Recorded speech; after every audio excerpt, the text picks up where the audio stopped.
Most of us grew up being told to go somewhere quiet to focus, turn off the TV, close the door, no distractions, and for a lot of people, that advice works perfectly fine, even if you have ADHD or you're raising a child who does. Silence might actually be the problem sometimes. There was an article by Journal of Child Psychology and Psychiatry finds something that surprised a lot of people that has been peer reviewed in '07.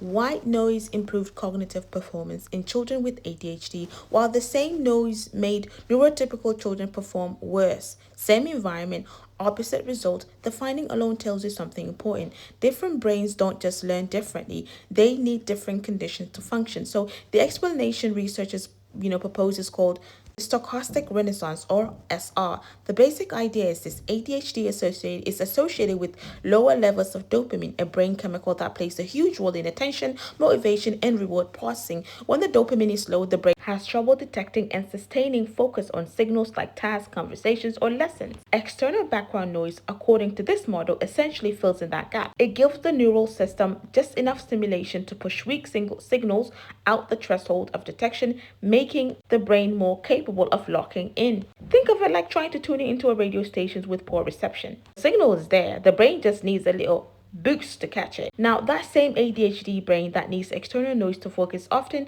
the one that's exhausted by its own internal noise, racing thoughts, replaying conversations, running mental commentary that never fully quiets down. And that's very common in real experience for people with ADHD. And it seems contradictory, right? Needing noise, but then worn out by the noise in your own head. Now, it's actually one of the most honest descriptions of what ADHD feels like from the inside. The difference is internal mental clutter is unpredictable, emotionally charged, and demands processing. It pulls attention in multiple directions at once and offers no solution. External noise, especially steadily rhythmic or structured sound like white noise, brown noise, rainfall, or even a podcast, a debate playing in the background is predictable. The brain can hold onto it without having to interrupt it or interpret it. It satisfies the need for stimulation without creating new demands. That's why many people with ADHD fall asleep to noises, such as myself.